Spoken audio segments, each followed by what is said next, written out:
রাগ, দুঃখ, আনন্দ, এই যে অনুভূতিগুলো আমরা সারাদিন ধরে অনুভব করি, এগুলো আসলে আসে কোথা থেকে? কখনো কি মনে এই প্রশ্নটা এসেছে? আজকের এই বিশ্লেষণে আমরা ঠিক এই রহস্যটাই ভেদ করতে চলেছি, আর আমাদের গাইড হবে লিসা ফেল্ডম্যান ব্যারেটের অসাধারণ একটি বই।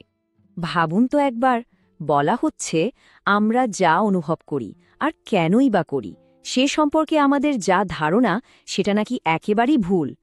পেগি অরেনস্টাইনের এই কথাটা শুনলে কিন্তু মাথাটা ঘুরে যায়, তাই না? যদি আমাদের এতদিনকার বিশ্বাসটাই ভুল হয়, তাহলে আসল সত্যিটা কি? তো চলুন প্রথমে সেই পুরনো গল্পটা দিয়েই শুরু করা যাক। মানে, আবেগ নিয়ে আমাদের সবার মধ্যে যে একটা কমন ধারণা গেঁথে আছে, যেটাকে আজকের এই আলোচনা একেবারে ওলটপালট করে দেবে। এই পুরনো ধারণাটা, যেটাকে বলে ক্লাসিক্যাল ভিউ, সেটা কি বলে জানেন? বলে যে আমাদের আবেগগুলো নাকি আগে থেকেই ব্রেনে হার্ডওয়্যার করা থাকে, অনেকটা কম্পিউটারে প্রি ইনস্টলড প্রোগ্রামের মতো। ধরুন কোনো বিপদ দেখলেন আর ভয়ের সুইচটা টিপে গেল, ব্যাস অটোমেটিক রিয়াকশন শুরু। হাঁটুতে হালকা বাড়ি দিলে পাটা যেমন না চাইতেই লাফিয়ে ওঠে, ঠিক সেরকম একটা ব্যাপার। আর এই ধারণাটা কিন্তু নতুন কিছু না, হাজার হাজার বছর ধরে এটা চলে আসছে। একেবারে প্লেটো, অ্যারিস্টটল থেকে শুরু করে ফ্রয়েড, ডারউইন, এমনকি আজকের দিনের সুপারহিট সিনেমা ইনসাইড আউটেও কিন্তু আমরা এই একই আইডিয়া দেখতে পাই। মানে, আমাদের সংস্কৃতিতে এটা এমনভাবে মিশে গেছে যে আমরা এটাকে প্রায় নিয়ম বলেই ধরে নিয়েছি। কিন্তু কথা হলো, বিজ্ঞান কি এই গল্পটাকে সত্যি বলে মানে? আচ্ছা, চলুন দেখি বিজ্ঞানীরা যখন এই শব্দনে আবেগের ফিঙ্গারপ্রিন্ট খুঁজতে বেরোলেন, তাদের হাতে কি উঠে এলো। বিজ্ঞানীদের যুক্তিটা কিন্তু খুব সহজ সরল ছিল। যদি রাগ বা ভয় সবার জন্য একই জিনিস হয়, তাহলে তো শরীরে বা ব্রেনে এর একটা নির্দিষ্ট ছাপ বা ফিঙ্গারপ্রিন্ট থাকার কথা, তাই না? মানে, রেগে গেলে সবার হার্টবিট কি একইভাবে বাড়বে, বা ভয় পেলে সবার ব্রেনের কি একই অংশ অ্যাক্টিভ হবে? এই প্রশ্নগুলো নিয়েই তারা কাজে নামলেন। আর এই ফিঙ্গারপ্রিন্ট খোঁজার জন্য কিন্তু কম চেষ্টা করা হয়নি। বিজ্ঞানীরা বছরের পর বছর, মানে দশকের পর দশক ধরে মানুষের মুখের এক্সপ্রেশন, শরীরের ভেতরে নানা পরিবর্তন, ব্রেন স্ক্যান, সবকিছু তন্ন তন্ন করে খুঁজেছেন। তাদের একটাই আশা ছিল, প্রত্যেকটা আবেগের জন্য একটা ইউনিক প্যাটার্ন খুঁজে বের করা। কিন্তু এত খোঁজাখুঁজির পর, এত ডেটা অ্যানালাইসিসের পর যে রেজাল্টটা সামনে এলো, সেটা ছিল এক কথায় চমকে দেওয়ার মতো। প্রথমেই তারা নজর দিলেন সবচেয়ে পরিচিত জায়গাটায়, আমাদের মুখের অভিব্যক্তি বা ফেশিয়াল এক্সপ্রেশনে। কারণ আমরা তো এটাই ভাবি, তাই না, যে মুখ দেখলেই নাকি মনের কথা বোঝা যায়।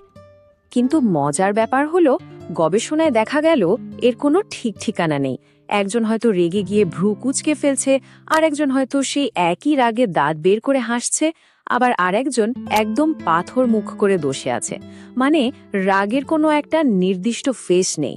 সুতরাং মুখ দেখে আবেগ জেনা থিওরিটা এখানে বড় একটা ধাক্কা খেল। আচ্ছা, মুখে না পাওয়া গেল তো কি হয়েছে? বিজ্ঞানীরা ভাবলেন শরীরের ভেতরে নিশ্চয়ই কোনো নির্দিষ্ট প্যাটার্ন পাওয়া যাবে, যেমন ধরুন হার্ট রেট, ব্লাড প্রেশার, এইসব। কিন্তু এখানেও সেই একই গল্প। দেখা গেল ভয় পেলে কারোর হার্ট রেট হয়তো রকেটের গতিতে বাড়ছে, তো আরেকজনের আবার কমে যাচ্ছে, আর কারোর হয়তো কোনো পরিবর্তনই হচ্ছে না। মানে, এক একজনের শরীরে এক এক রকম প্রতিক্রিয়া, কোনো নির্দিষ্ট প্যাটার্ন এখানেও পাওয়া গেল না।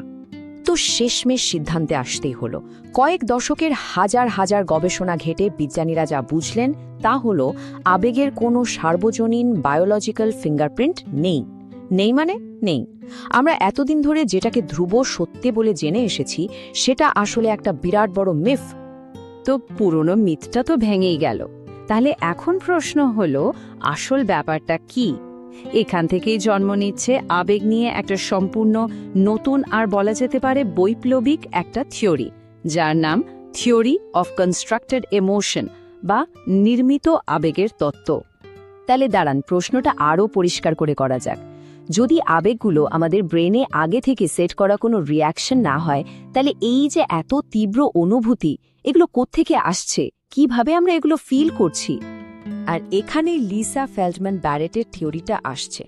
উনি বলছেন আবেগগুলো আমাদের ভেতরে ট্রিগার হয় না, বরং আমাদের মস্তিষ্ক এগুলোকে তৈরি করে প্রতি মুহূর্তে প্রয়োজন অনুযায়ী। কিভাবে? আমাদের শরীরের ভেতরের নানা সংবেদন আর আমাদের অতীতের সব অভিজ্ঞতাকে একসাথে মিলিয়ে ব্রেন একটা আবেগ নির্মাণ বা কনস্ট্রাক্ট করে। ব্যাপারটা অনেকটা এরকম। ভাবুন, আমাদের ব্রেন একজন আর্কিটেক্টের মতো। সে বিভিন্ন সাধারণ কাঁচামাল, যেমন শরীরের ভেতরের অনুভূতি, বাইরের পরিস্থিতি, পুরনো স্মৃতি, এগুলোকে একসাথে করে প্রতি মুহূর্তে আমাদের জন্য একটা করে ইউনিক আবেগপূর্ণ অভিজ্ঞতা ডিজাইন করছে। কিন্তু এই যে নির্মাণ করার কথা বলছি, এই প্রক্রিয়াটা ঠিক কিভাবে কাজ করে? চলুন এবার একটু গভীরে গিয়ে দেখা যাক। এই পুরো প্রক্রিয়ার একটা মূল উপাদান হল ইন্টারোসেপশন। এটার কিছুই না, আমাদের শরীরের ভেতর থেকে ব্রেনে যেসব সবসময় সিগন্যাল যেতে থাকে সেটাই। যেমন ধরুন, আমাদের হার্টবিট, নিঃশ্বাসের ওঠানামা, পেটের ভেতরটা কেমন লাগছে, এই সমস্ত শারীরিক সংবেদন। আমাদের ব্রেন কিন্তু 24/7 এই সিগন্যালগুলো রিসিভ করছে। তো আবেগ তৈরির প্রক্রিয়াটা তাহলে কি দাঁড়ালো?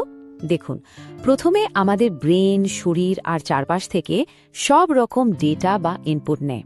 এরপর ব্রেন তার পুরনো অভিজ্ঞতা আর জ্ঞান ব্যবহার করে একটা প্রেডিকশন করে, মানে অনুমান করে যে এই সব সিগন্যালের মানে কি হতে পারে।